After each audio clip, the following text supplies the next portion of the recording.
Hey, salut tout le monde. Aujourd'hui on se retrouve pour une nouvelle vidéo et on va parler de mes achats manga, donc numéro 2 du coup. Alors c'est pas très original étant donné que j'en ai fait une dans ma dernière vidéo, mais j'avais pas trop d'idées pour tout vous dire, puis là je me suis acheté 5-6 mangas, donc du coup il fallait que je vous les présente. Un gros sujet, enfin en tout cas un sujet important, comme vous pouvez le voir, je n'ai plus ma perruque. Dorénavant je pense ne plus la mettre, tout simplement parce que je me suis rendu compte que c'était déjà plus professionnel entre guillemets, puisque je suis juste un petit youtubeur vite fait. Mais en tout cas je trouve que c'est mieux de montrer sa tête, puisque moi personnellement quand je regarde des vidéos, alors que ce soit sur les mangas ou que ce soit sur autre chose, j'aime bien quand le youtubeur se montre, et enfin en tout cas montre qui il est et se cache pas derrière son écran ou met une perruque, etc. Et donc du coup voilà, c'est pour ça que je l'ai enlevé, et dorénavant ce sera comme ça. Peut-être que ce sera déstabilisant, mais de toute façon au pire c'est ma chaîne, donc voilà. Donc on va commencer tout de suite. Alors tout d'abord je vais vous présenter Fire Force, c'est le tome 2. C'est déjà, comme je vous l'ai présenté dans ma vidéo de première impression, j'avais vraiment kiffé le tome 1, et c'est pour ça que j'ai tout de suite acheté le tome 2 quand j'ai vu qu'il sortait. Et franchement je ne l'ai pas encore lu, mais j'ai hâte de le lire parce que Fire Force ça pète. Et donc si vous voulez voir de quoi ça parle, vous n'aurez qu'à aller voir ma dernière vidéo dessus qui résume assez bien. Ensuite on va avoir Black Clover, donc le tome 7. Alors le tome 7, j'ai pas lu le tome 6, donc du coup voilà, j'ai lu juste les 5 premiers tomes, mais en tout cas c'est vraiment un super shonen. Je vous avais déjà fait une présentation de ce manga aussi, donc n'hésitez pas à aller la voir si vous savez pas trop de quoi ça parle. Mais en tout cas voilà, je vous le conseille fortement parce que c'est un super shonen, même si on retrouve un peu les codes du shonen classique. C'est pas du plagiat ou même du déjà vu, on va dire, mais il arrive à nous faire, on va dire, enfin en tout cas le mangaka arrive à nous faire kiffer ce manga, et vous le verrez dès que vous lirez le premier tome parce que c'est un truc de fou. Ensuite on va parler de Imhotep chez Kiun.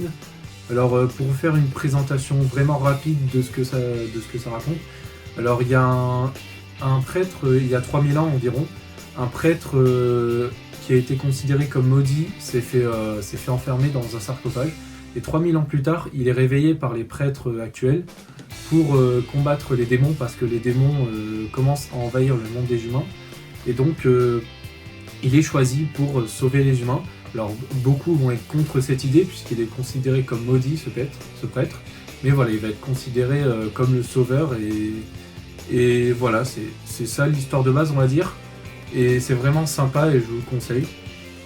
Ensuite, on va parler de Uku Holder chez Pika Édition. Donc Uku Holder, c'est la suite directe de Nejima. Donc sauf que cette fois-ci, le héros, c'est plus Neji, c'est son petit-fils, donc Tota. C'est le garçon qui est juste là à droite. Je sais pas si vous voyez bien. De quoi ça parle? En gros, Tota vit dans la campagne et rêve de monter tout en haut de la tour de la capitale. Donc en gros, à la capitale, il y a une tour qui monte jusque dans l'espace en fait. Et il rêve de monter tout en haut de cette tour, sachant que de base, seules les personnes étant assez aisées au niveau argent quoi, peuvent monter jusqu'en haut.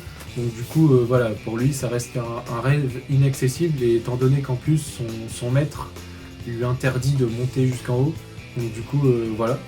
Ça part de ça, alors ça n'a pas trop de rapport avec Nejima sur le coup, et vous verrez que ça va très vite se rapprocher, que ça va très vite avoir un rapport avec Nejima.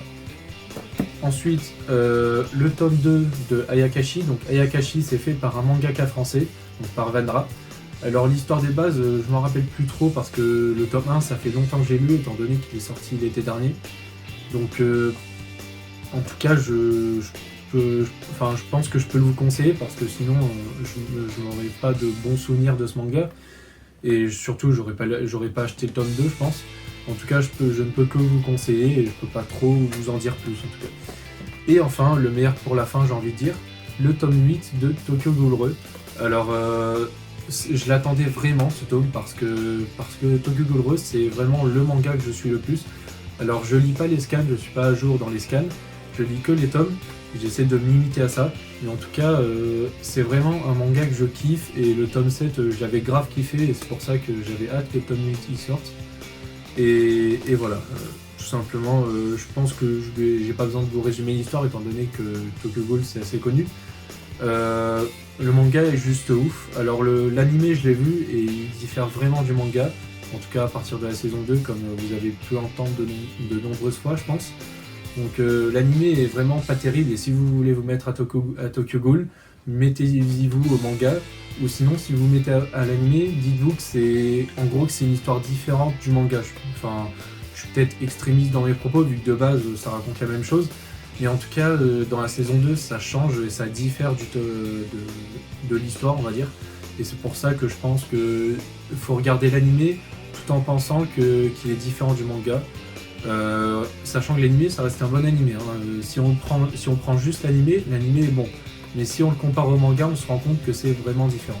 Donc voilà. J'espère que j'ai pas été trop long et que cette vidéo vous a plu, que en tout cas les mangas que j'ai lus pourront vous faire envie si jamais vous ne les avez pas encore commencé.